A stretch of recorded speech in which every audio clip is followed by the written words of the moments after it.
Isso, em referência à palavra do Senhor, nos coloquemos em pé. Vamos ler apenas um versículo. Diz assim, 2 Timóteo, capítulo 2, versículo 2. Tu, o que de mim, entre muitas testemunhas ouvistes, confia-o a homens fiéis, que sejam idôneos para também ensinarem a outros. Amém? Amém. Senhor, nós entregamos nossas vidas a Ti. Não existe nada nessa vida que nos possa satisfazer como o Senhor nos satisfaz. O Senhor é a nossa alegria. O Senhor é a nossa satisfação plena. O Senhor é tudo para nós. Glória a Deus. A Bíblia fala no livro de Salmos que uns confiam em seus cavalos, outros confiam em seus carros de força, mas nós, todavia, confiamos no Senhor. Amém. Deus do céu e da terra. Entregamos, Pai Santo, os nossos corações, as nossas mentes, para sermos ensinados na Tua Palavra. Amém. Cada vez que a Tua Palavra é ensinada, ela nos lava, ela nos limpa de todo o pecado, de toda a impureza. E cada dia mais que ouvimos e aprendemos da Tua Palavra, nós nos tornamos mais parecidos com o Teu Filho Jesus Cristo. Amém. Abençoa-nos nessa noite. Espírito Santo, Você é o melhor dos pregadores. Ajuda-nos nessa noite a entender a agradável e perfeita vontade de Deus. Em nome de Jesus. Amém. Amém? Amém. Podemos assentar. Eu gostaria de falar com vocês um pouquinho sobre a crise do discipulado, que é o tema do nosso livro. Eu uso a palavra crise não para polemizar, mas para dizer para vocês que no chinês, o chinês, quando ouve a palavra crise, ele reage diferente do brasileiro. Quando o brasileiro ouve a palavra crise, ele se vê diante de uma barreira. Ele se vê diante de um obstáculo. E ele fala, eu não tenho como passar daqui para ali, porque existe uma crise, existe um abismo. Quando o chinês ouve a palavra crise, ele é desafiado. Ele fala, eu estou diante de um desafio. E eu não vou arregatar os meus pés daqui enquanto eu não vencer esse desafio. Então eu achei isso fantástico. Falei, então vou usar essa palavra no meu livro. A crise do discipulado. Então quem lê o título fala assim, pô, então é a barreira do discipulado. Não, os desafios do discipulado. Desafios que nós precisamos avançar.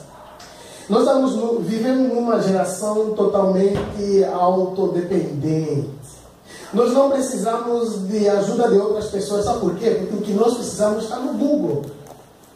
Está no YouTube. Está na internet. O que você precisa. Escreve aí, como reparar o motor do carro. Vai no YouTube e você vai achar como reparar o motor do carro. Como casar. Vai no Google, escreve lá como casar. Você vai achar como casar. Então, os nossos discipuladores hoje, na pós-modernidade, é a internet. Os nossos discipuladores hoje, na pós-modernidade, é a mídia.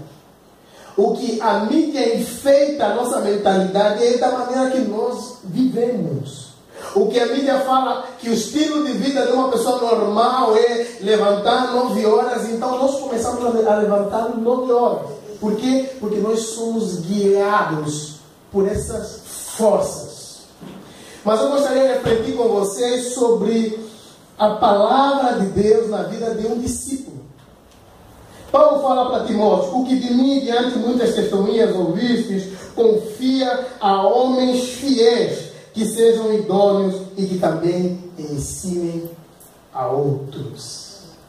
O apóstolo Paulo, ele conheceu Timóteo numa de suas viagens, e ele começa a caminhar com Timóteo, e ele começa a compartilhar o evangelho com Timóteo, e Timóteo vai ganhando a forma de um cristão, vai ouvindo esse evangelho, vai se comprometendo com esse evangelho, e daqui a pouco Paulo acha Timóteo apto a receber responsabilidades. E Timóteo está em Roma, Paulo está em Roma e Timóteo está em Éfeso. E Paulo fala assim, Timóteo, você que vai cuidar da igreja. Timóteo era jovem. Alguns estudiosos falam que ele tinha 24 anos, outros falam 26, eu não sei qual das duas, mas ele era muito jovem.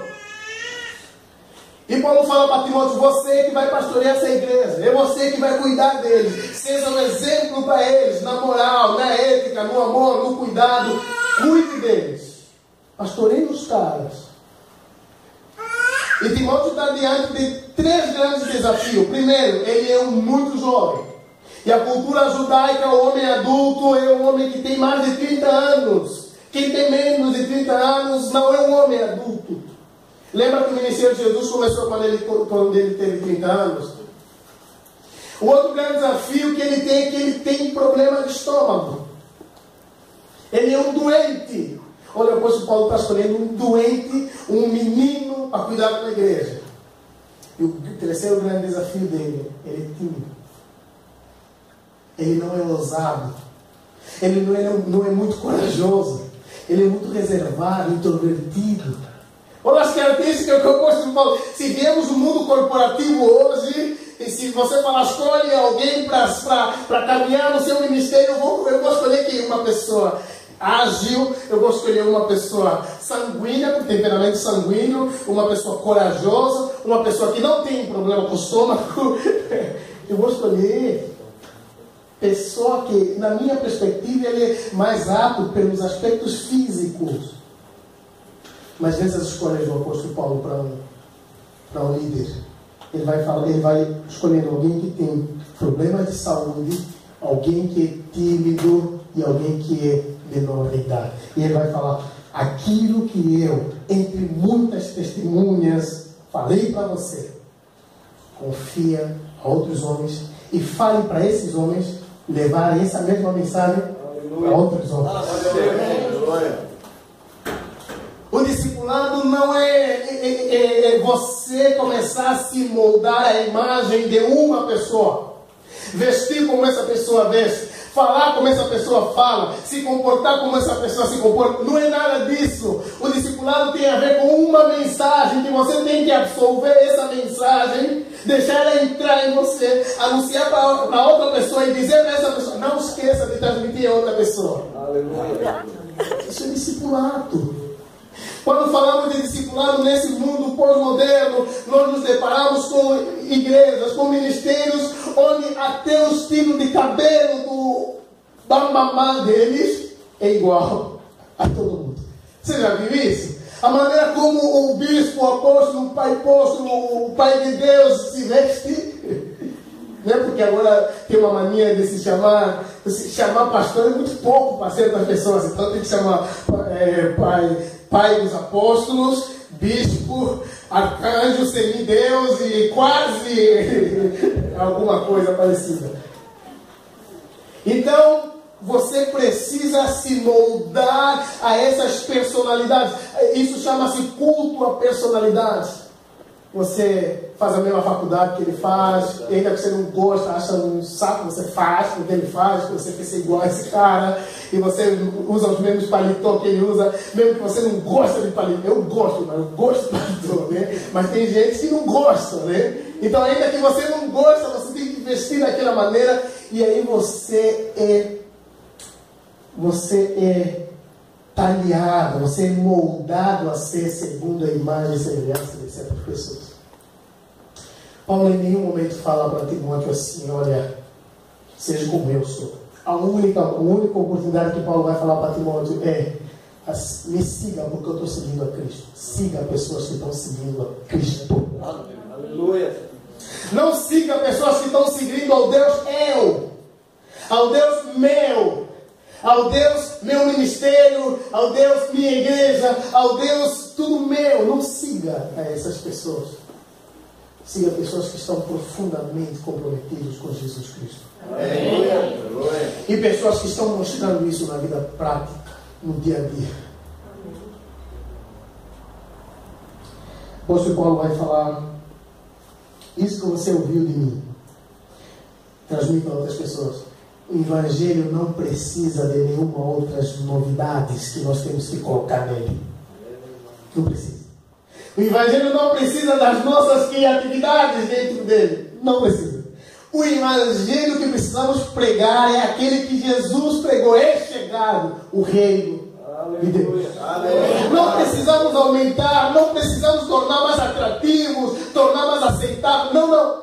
É negócio de Deus, o Espírito de Deus. É negócio deles. A nossa missão é entender esse Evangelho, deixar Ele fazer as transformações na nossa vida e anunciar a outras pessoas. Algumas pessoas estão dizendo assim: se nós somos filhos de Deus e Deus é Deus, nós somos deusezinhos. Besteira. A Bíblia não fala nada disso. A Bíblia, só quando olha para o homem, fala assim: você é um pecador, do pó vieste e do pó voltarás.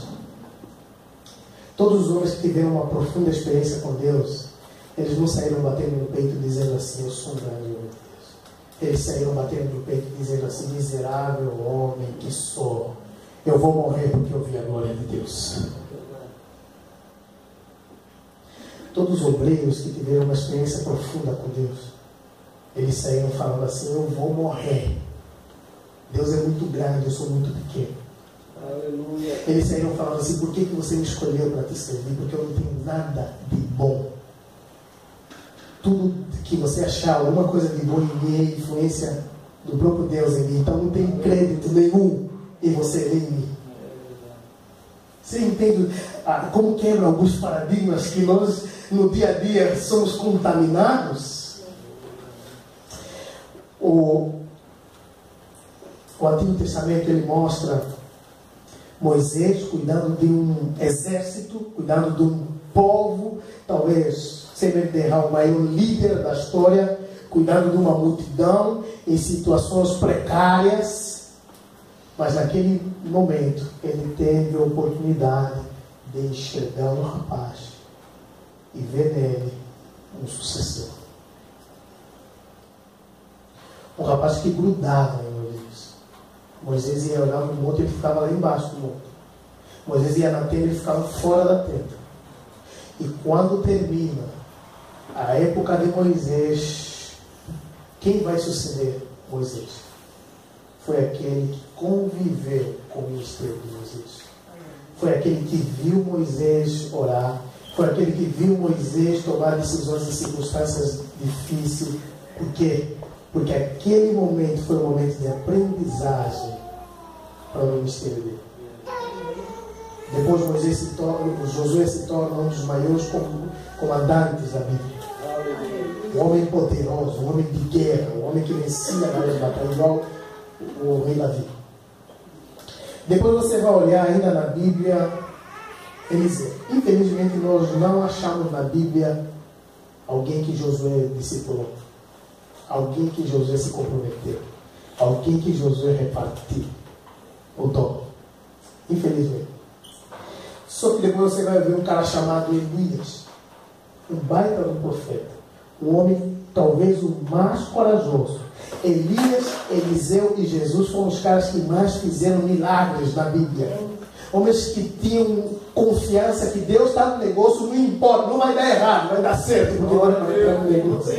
Eram homens muito ousados, pagavam preços muito altos. E esse homem de Tesbi, que ninguém conhecia, cidade pequena, um homem ignorado, um homem de lugar simples, vai afrontar o rei daquele lugar, Acabe. Acabe, um rei imoral, com uma esposa imoral e uma esposa idólatra.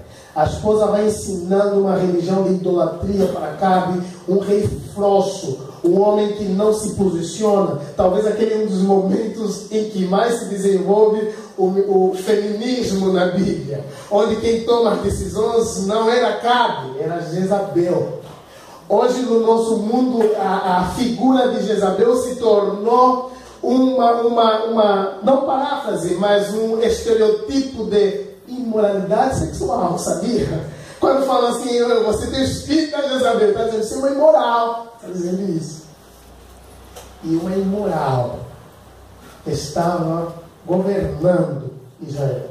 Então Deus levantou um homem corajoso, Elias. E Elias começou a profetizar coisas profundas, e como vocês são de percebido, mas ele tinha alguém que estava repartindo esse dom.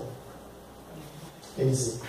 Eliseu seguia, Eliseu acompanhava. E na altura existia a escola de profetas, sabia? Existia a escola de profetas. Os filhinhos de profetas estavam lá estudando certinho, na carteirinha. Mas Deus estava talhando Eliseu com a vida de Elias. Deus estava moldando Eliseu com a vida de Elias. Elias era o quadro e o marcador de Deus. Você está entendendo isso? Deus estava usando Elias como uma faculdade para Eliseu. Quando termina a época de Elias, começa de Eliseu, e bem no início, Eliseu faz flutuar uma chave. Depois vai continuar, Eliseu vai ressuscitar uma vida. Faleceu. Eliseu está lá dentro buscando a Deus, de repente bate a porta dele, que ele tinha também um discípulo chamado Geazi. Bate a porta dele, era Naamã, comandante assírio, que queria ser curado da sua lepra. Mas ele não vai abrir a porta. Quem vai abrir a porta é ele já sabia do caso. E quando o seu discipulador chega e fala, ele estava fora, o comandante estava fora, ele fala, vai nele, fala para ele mergulhar 7 vezes lá no Jordão. O comandante fica ofendido porque ele queria ser recebido como comandante, respeitado, valorizado. Vê a personalidade de um grande homem de Deus. Ele não foi lá fora atender. Fala para ele ir no Jordão mergulhar 7 vezes. Damasco pensou, será que lá na minha terra não tem rios melhor do que isso aqui? Geazi, Naamã ficou curado, e o discípulo de Eliseu, quando Naamã queria dar as ofertas e Eliseu negou, o discípulo foi a correta e Naamã falou assim, olha, chegou uns visitantes e nós precisamos disso. E ele recebeu as ofertas do profeta, de Naamã, perdão. Era um discípulo correto? Não, ele não entendeu o valor da missão que Deus tinha sobre ele. Ele vendeu a unção dele quando recebeu aquelas coisas. Ele vendeu o chamado dele quando recebeu aquelas coisas. Eu vejo tantos jovens vender o seu chamado. Jovens que você chama para ele pregar e ele fala, tem que ser com R$500, tem que ser com R$1.000, tem que ser com tal, senão não vou. Tem que ter 100 pessoas, tem que ter 80 pessoas. Eu não prego para menos de 80 pessoas. São os gênesis. São os falsos discípulos de Jesus. São as pessoas que estão se corrompendo e se moldando a esse mundo. O mundo é capitalista, e não tem mais como viver sem dinheiro. O mundo não passou a ser capitalista hoje. O mundo sempre foi capitalista. Depois você anda um pouquinho mais pela Bíblia e você vai encontrar algumas figuras interessantes. Esther. Quando você fala, nossa filha chama Hadassah, que é o nome da rainha Esther, judaico da rainha Esther. E quando você vê aquela Esther que vai quebrar um dos mandamentos do império, que ninguém podia chegar ao rei sem ser anunciado, você vai falar assim, onde que ela tinha tanta coragem, essa menina? Se você estudar a história de Esther, você vai ver que ela vivia com Mardoqueu, seu tio. E Mardoqueu era um judeu fiel às Escrituras. Tanto é que Mardoqueu vai lhe confrontar e fala assim, Deus te colocou nesse lugar para você ajudar o povo de Israel a ser liberto das garras do inimigo. Você fala, onde é que sai tanta coragem nessa menina? Saiu do discipulador dele, chamado Mardoqueu. Ela via a coragem daquele homem. E aquela aula presencial influenciava a cabeça dela, influenciava a estrutura dela, influenciava a cosmovisão dela. Ela ansiava a mesma coisa. Eu quero ser assim. Porque ela estava tendo uma aula com Mardoqueu. Uma aula que não se aprende no seminário, não se aprende nas faculdades, se aprende servindo a Deus de todo o coração. Você vai caminhar um pouquinho e vai ver o apóstolo Paulo agora aqui onde nós chegamos. O apóstolo Paulo que foi aluno de Gamaliel, melhor aluno de Gamaliel, faz questão de reforçar isso, melhor aluno de Gamaliel, aprendeu todo o judaísmo. E depois ele se converte e começa a dar com Barnabé. vai começar a andar com Barnabé e começa a aprender com Barnabé. E daqui a pouco o apóstolo Paulo já se reestruturou, já começou o seu ministério, já se tornou o apóstolo Paulo, já escreveu várias cartas. Essa é a última das cartas dele. Ele está no presídio, ele fala assim: eu sou prisioneiro do Senhor Jesus Cristo. Eu não sou um prisioneiro simples, eu sou prisioneiro do Senhor Jesus Cristo. Ele faz na prisão uma igreja, porque ele ganha o soldado para Jesus. Ele chama um soldado de irmão, evangeliza os soldados. E nesse ambiente ele está preocupado com quem vai continuar esse movimento. Aí ele escreve para Timóteo: Timóteo, isso não pode parar. Isso que Deus está fazendo não pode parar. Você tem que continuar com isso, mas leve isso para outros homens, para que quando você parar, eles continuem. Glória a Deus. Pode colocar homens de Deus numa prisão, mas suas palavras nunca estarão presas.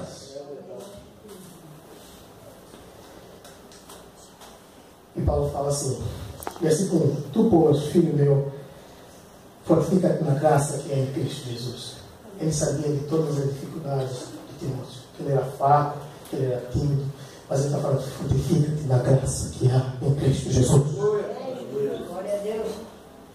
Não é você, não é suas qualidades, não é sua personalidade, não é seu temperamento, é a graça que há em Cristo Jesus. Glória a Deus.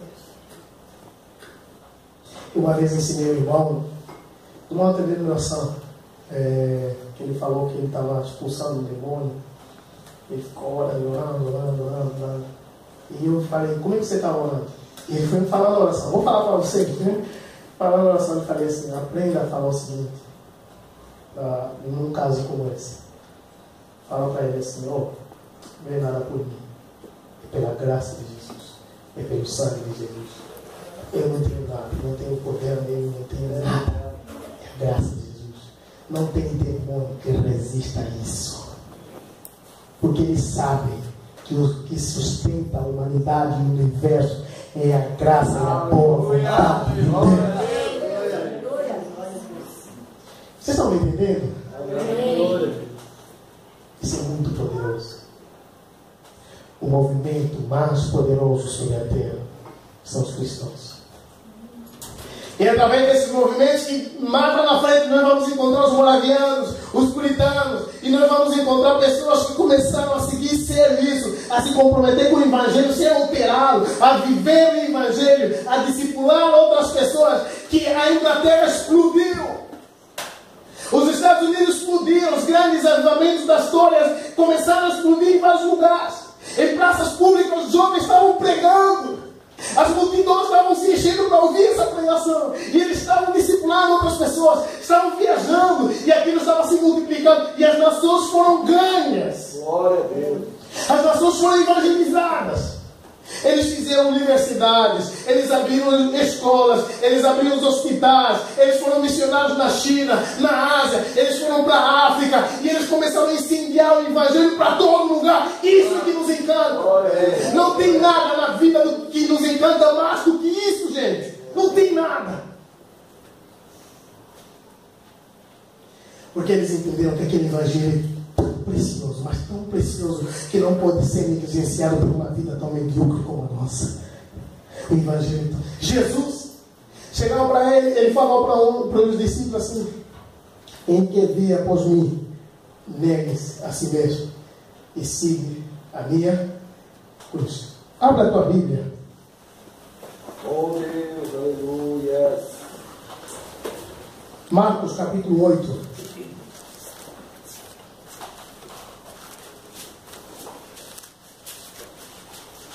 Vou procurar o texto na íntegra. Marcos capítulo 8. Vamos ver o versículo 34 a 38. Diz assim: chamando assim a multidão com os seus discípulos, disse-lhes: se alguém quiser vir após mim, negue-se a si mesmo, tome a sua cruz e siga-me. Porque qualquer que quiser salvar a sua vida, perdê-la. Mas qualquer que perder a sua vida por amor de mim e do Evangelho, esse a salvará. Pois que o que aproveitaria ao homem ganhar todo mundo e perder sua alma? Ou o que daria ao homem pelo resgate da sua alma? Portanto, qualquer que entre esta geração adúltera e pecadora se envergonhar de mim e das minhas palavras, também o Filho do Homem se envergonhará dele, quando vier na glória de seu Pai com os seus santos anjos. Amém? Jesus falou assim: você quer ser meu discípulo? Você quer ser o continuador da história que eu estou fazendo? Então faça o seguinte: tome a tua cruz e siga-me. Não tem como ser um discípulo de Jesus se você não entregar toda a sua vida ao serviço de Jesus Cristo. Às vezes, irmãos, resolvendo um problema com o irmão, ajudando, sendo intermediário de outro conflito, o irmão estava cheio de razão. Falei: você tem razão em que você está reclamando contra outro irmão. Mas eu quero te fazer uma pergunta. A sua motivação, o seu sentimento, ele é bíblico? Ele é um sentimento cristão? Você pode ter razão sobre circunstâncias, sobre algum problema, mas como você está conduzindo esse processo em função dos seus sentimentos? E eu quero que você submeta os teus sentimentos ao senhorio de Cristo. Até os teus sentimentos e reações, submeta ao senhorio de Cristo. Ah, não tenho razão. Tem razão. Mas como você está conduzindo esse processo? É a maneira como Cristo conduziria?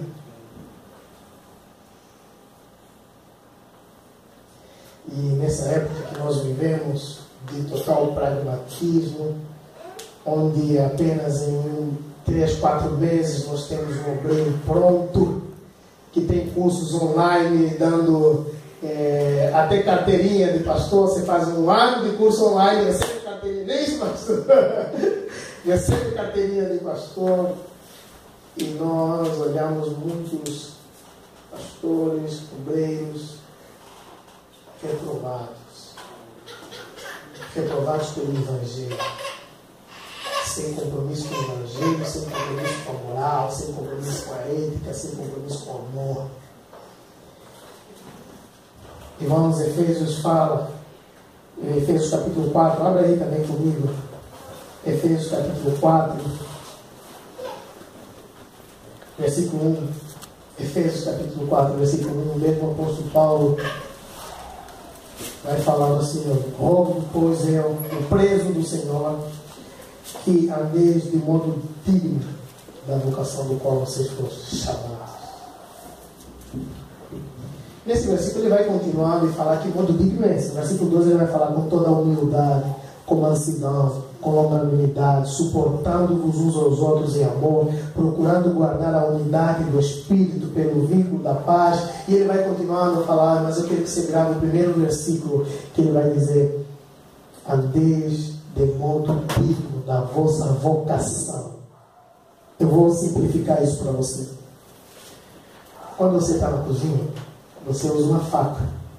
A faca ela foi fabricada especificamente para cortar. Você usa um garfo. O garfo foi fabricado especificamente para te auxiliar a pegar um alimento e trazer até a sua boca. Deus tem um propósito específico para a sua vida. E o apóstolo Paulo está falando assim: vivem de modo digno a esse propósito. Vivem de modo digno da vocação pela qual foste chamados. A crise é: poxa Deus, mas isso não dá grana. Isso não dá grana. Isso não dá prestígio. Isso não dá reconhecimento. Eu não sei você, mas eu nunca passei fome. Eu não sei você, meu carro ficou na BR esses dias, quebrou eu e minha filha no carro, e aí eu postei no Facebook. Não sei se você viu lá, Facebook é um grande servo do Senhor, nos ajuda muito. Aí, olha, as pessoas começaram a me telefonar: você precisa de alguma coisa? Eu posso te ajudar? Eu tenho um amigo mecânico que ele pode fazer um desconto. Sabe por quê? Porque nós servimos o Senhor Jesus. Glória a Deus. A esposa foi ontem no local lá fazer uma camiseta que eu mandei fazer, e chegou lá um rapaz olhando para mim: você é esposa de Deus? Por que isso? Porque o esposo dela serve o Senhor Jesus Cristo. Não falou assim: você é esposa daquele mau caráter. Não. As pessoas nos tratam com respeito, com dignidade. Porque nós servimos o Senhor Jesus Cristo. Tem dinheiro que paga isso? Não tem dinheiro que paga isso. Se Deus te chamou para servir Ele, dedica toda a sua vida para isso. Esquece todas as outras coisas e esmurra seu corpo para isso e o faça com perfeição, da melhor forma possível. Ele merece o melhor de você. Deus merece o melhor de você. Você é a continuação daquilo que Ele começou. Você é o discípulo que precisa continuar com o que Ele começou. Eu sou o discípulo que precisa continuar com o que Ele começou. Eu não posso baratear isso por nada. Não posso vender isso por nada. E não posso reduzir isso por nada. Amém? Amém. Irmãos, eu espero que vocês entendam o que Deus esteja falando para vocês. Eu entendi isso quando eu tinha uns 17 anos. Meu pai abriu lá da cama, dando a Deus, falecendo já, estava com um problema seríssimo, não tinha solução. E o discurso é: cuida dos teus irmãos. Primeiro filho, né? Cuida da sua mãe, cuida dos seus irmãos. Aí eu fiz uma oração no meu coração, colocando um medicamento na barriga dele. Deus, eu já tinha sido discipulado desde os meus 12 anos pela mesma pessoa até hoje. Gosto de brincar que eu tenho uma trindade, que eu tenho um pastor que me alcançou, tenho um pastor que me discipulou desde os 12 anos, fez meu casamento, até hoje. Se minha esposa quer se queixar de alguém, se queixar desse cara, eu fico quieto, não tem teologia, não tem nada, fico calado, porque o cara é a maior autoridade da minha vida. E tem o pastor Jonas, que está me encaminhando para o ministério pastoral. Então eu brinco que essas são minhas 3 trindades, homens que eu olho, que eu observo, que eu caminho com eles, que eu confesso os meus pecados, que eu peço ajuda, são esses caras. E eu fiz a seguinte oração: Deus, se você existe mesmo, porque no momento de crise você duvida que Deus existe, né? Se você existe mesmo, eu quero que você cure meu pai, eu vou entregar toda a minha vida para te servir. Aí ele curou meu pai está vivo até hoje, já faz muitos anos. Aí eu não entendi isso, fui na faculdade de Direito, 2 anos, melhor aluno da universidade, minha esposa está aí, deixa mentir, no meu curso. E tudo indo conforme eu queria ser juiz, né? Tudo indo conforme eu desejava. Daqui a pouco não tinha mais dinheiro para pagar a mensalidade. E aquilo ardeu no meu coração. Né? Você me prometeu que vai dar a tua vida para mim. Eu estou cobrando, estou precisando da sua vida. E daqui a pouco não tinha mais dinheiro. Daqui a pouco as ajudas acabaram. Não tinha nem onde morar. Tive que morar na igreja 2 anos. 1 ano, né? 1 ano morar na igreja. 1 ano e meio morar na igreja. Nem onde morar, mas eu tinha. E daí eu entendi que eu precisava entregar minha vida para Jesus. Entreguei minha vida para Jesus. Quer dizer, eu sempre entrego minha vida para Jesus toda hora, né? Mas entreguei no sentido de servir somente a Deus. Não que as outras coisas não sejam servir a Deus, entenda, né? Eu não entendo essa fragmentação do pensamento. Eu entendo que tudo seja a Deus. O advogado, o psicólogo. Mas eu entendi que a minha vida especial era mesmo só para isso. Que eu creio que tem pessoas que Deus chama especificamente para isso. Na sociedade tem pastor, tem sociólogo, tem psicólogo, não é? Então, cada um na área dele. Eu percebi que Deus estava me chamando para esse troço aqui. E aí eu casei e vim me informar e falei: então, se Deus está me chamando para isso, eu vou lutar, eu vou estudar, eu vou investir para fazer o melhor para Deus. E para que a minha vida desafie outras pessoas a abandonar as outras coisas que não é o propósito de Deus na vida dele e se entregarem totalmente para Deus. E estamos aqui. Eu espero que Deus possa desafiar vocês.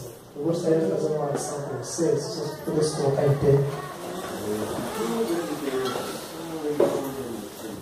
Eu sinto muito, eu sempre falo assim nas igrejas que eu vou. Eu sinto muito, porque talvez você queria ouvir uma pregação de fogo. Mas não consigo, a pregação de fogo não é minha pegada. Eu sempre falo no cara que me convidou: me perdoe, mas o meu negócio é ensinar a Bíblia. Eu não consigo a pregação de fogo. E por isso não me convidam muito. Quando eu vou na igreja, não me chamam de novo. Só o Ney que voltou a me convidar corajosamente, né? Eu sempre agradeço às igrejas que me chamam pela 2ª vez. São corajosas. Você já fui 3 vezes lá. Tem mais algumas igrejas que eu já fui 2, 3 vezes lá. Amém. Mas o Evangelho é a coisa mais preciosa que tem.